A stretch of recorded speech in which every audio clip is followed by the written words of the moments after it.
Bonjour, je suis Joséphine Japy et je suis ravie d'être cette année dans le jury du Festival d'Angoulême.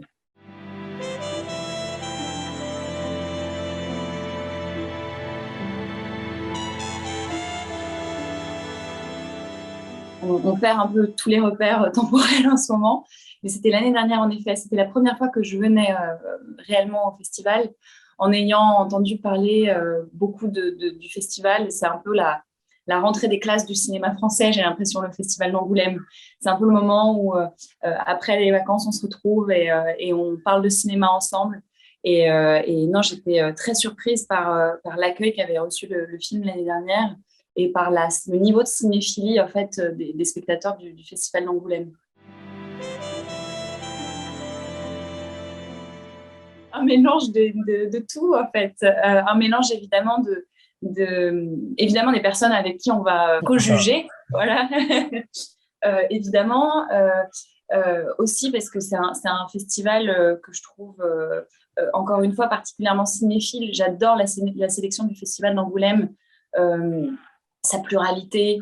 C'est très divers, en fait. Ce festival fait de belles propositions à la fois de cinéma d'auteur et en même temps de cinéma plus populaire. Et ça, c'est quelque chose que je trouve extraordinaire. Le non-snobisme et en même temps le niveau d'exigence de ce festival me plaît beaucoup. Un vrai plaisir d'ailleurs, c'est exactement ça, à retourner au même endroit avec des films si différents et des propositions si différentes. Et je trouve que c'est fantastique qu'un festival donne cette opportunité justement de ne pas se cantonner à un genre, de ne pas se cantonner à une forme de cinéma, mais d'aller offrir le cinéma français francophone dans toute sa pluralité et dans toute sa diversité.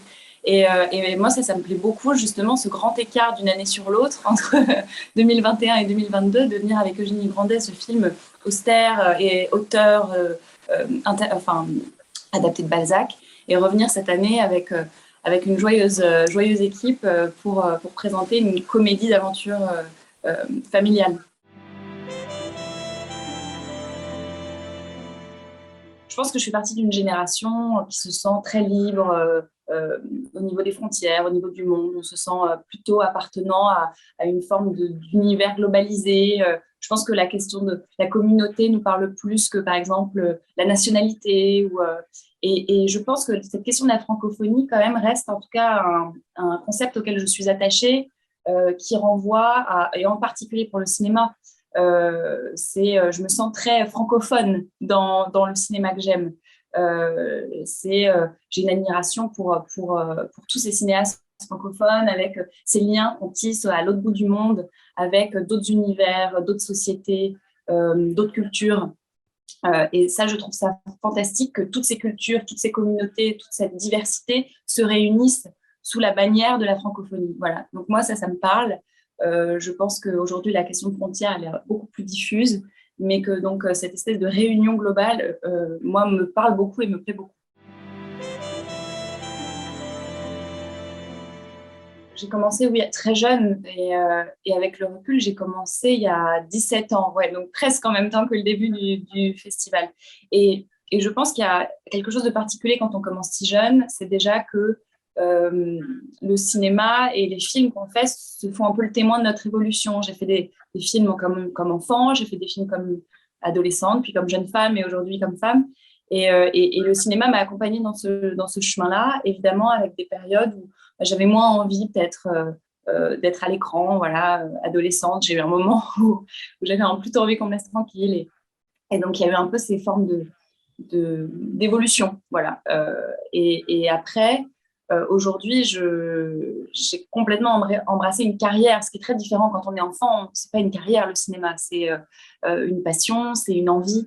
Mais c'est pas une carrière. Et je pense que c'est pour ça aussi que c'est un goût particulier. J'en parlais avec d'autres acteurs qui ont commencé très jeunes. Ils m'ont dit les films que j'ai fait jeunes sont irremplaçables, en fait. Ces expériences-là sont irremplaçables.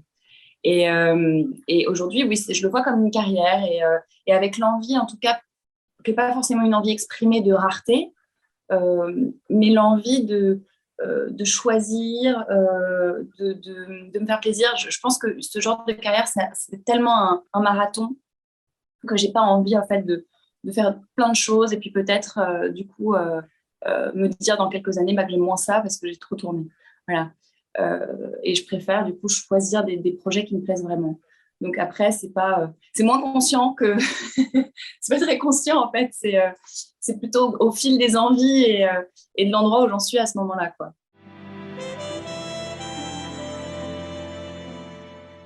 Déjà, il faut partir du principe que souvent Cédric Clapiche a raison. Que ce soit en interview ou dans ce qu'il raconte à l'écran, souvent Cédric Clapiche a raison. Oui, c'est évident que les films que j'ai faits à l'âge auquel je les ai tournés exprimaient quelque chose à ce moment-là. Évidemment, on s'en rend compte souvent après coup, comme les prophéties. Hein, c'est une fois qu'elles se sont réalisées qu'en fait, on réalise qu'elles étaient vraies. Et oui, souvent, ça a été le cas. Je pense qu'il y a une espèce d'instinct, une préscience parfois du réalisateur. Moi, c'est un truc que j'admire beaucoup, de sentir quelque chose chez un acteur et d'aller lui offrir un peu un miroir de sa vie dans un film. Donc oui, c'est sûr que ces films de jeunesse et même les films d'aujourd'hui viennent exprimer quelque chose de moi. Ça, j'y crois à fond et je pense que c'est très vrai pour beaucoup de comédiens. Je ne peux pas m'exprimer pour tout le monde, mais je pense pour beaucoup de personnes. J'ai commencé très jeune par regarder des films très sérieux. C'est vrai, j'ai commencé en fait, j'avais une famille très cinéphile et en particulier mon père. Et je pense qu'ils s'ennuyaient profondément à regarder des films d'enfants. Donc, tant qu'à faire, je vais leur faire regarder des films qui ne sont pas des films d'enfants et puis je vais voir ce qu'il en sort. Donc, moi, j'ai commencé par les Chaplin, Buster Keaton. Un de mes premiers DVD, c'était Mécano de la Générale. Puis après, j'ai une passion pour Lou Beach. Enfin, donc ça paraît pas du tout dans les films d'enfants. Mais j'ai jamais été aussi cinéphile qu'entre mes 8 et mes 18 ans. Et après, j'avais aussi un autre cinéma, une autre tranche de cinéma beaucoup plus... moi, j'ai grandi quasiment pile en face de Harry Potter, par exemple. Donc, je voyais ces personnages grandir et moi grandir aussi en face. Moi, j'avais vraiment une forme de bipolarité dans le cinéma, quoi. Voilà, j'étais une bipolaire du cinéma. J'aimais des trucs à la fois très sérieux. J'aimais regarder Serena Detroit de Beach. Et en même temps, j'allais regarder des Harry Potter, les Goonies, Indiana Jones. Bah, voilà, c'est une des passions que j'avais. Et c'est pour ça que j'ai eu aussi envie d'aller faire le film de Mel. Pour moi, faire un film d'aventure, c'était un rêve de gamine, quoi. Et ça, je pense que c'était un peu... On se retrouve un peu tous là-dessus. Enfin, tous ceux qui ont fait le film de Mali qui se retrouveront là-dedans. On avait envie de jouer aux aventuriers. Donc voilà, une forme de schizophrénie cinématographique avec deux univers qui me plaisaient beaucoup et qui n'avaient rien à voir.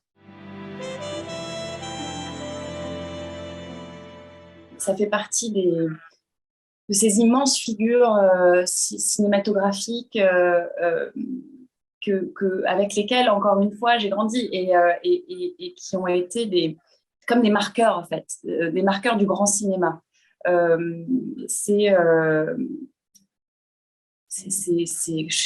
même pas comment exprimer, c'est un témoin de ce qu'est le grand cinéma. C'est les personnes qu'on regarde avec admiration. C'est les exemples, en fait. Ce qu'on n'exprime pas trop, parce qu'on n'a pas envie de dire qu'on fait comme les autres, mais la vérité, c'est qu'on regarde les autres en espérant faire aussi bien.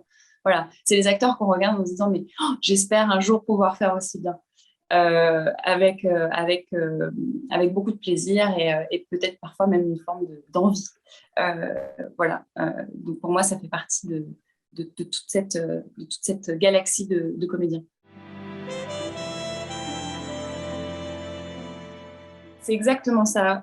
C'est vrai que c'est un point dans sa carrière qui est assez extraordinaire. C'est le côté tout-terrain. C'est ne rien s'empêcher de faire. Et c'est une grande liberté. Je pense que c'est la plus grande liberté d'un comédien. C'est de pouvoir se permettre de passer d'un genre à l'autre, de passer d'un univers à l'autre.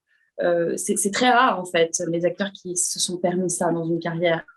Et surtout pas seulement en se disant, voilà, j'ai eu mon époque, machin, et puis après, je suis passée à une autre époque. Non, en faisant des espèces d'allers-retours d'un genre à l'autre, c'est très rare. Et pour moi, c'est en effet la plus grande liberté. Et ce serait quelque chose que j'aimerais faire, ouais, vraiment. Ce qui est drôle, c'est que quand je me remémore ce tournage, j'ai l'impression que je l'ai rêvé. J'ai l'impression que ça ne s'est pas produit. Donc c'est pour ça que tant que je n'ai pas vu le film, je n'y crois pas. C'était improbable. Déjà, on était en pleine période Covid. On est parti à l'autre bout du monde, tous ensemble, cette espèce de colonie de vacances avec ce mélange franco-belge. C'était vraiment une espèce de... C'était surréaliste, franchement surréaliste.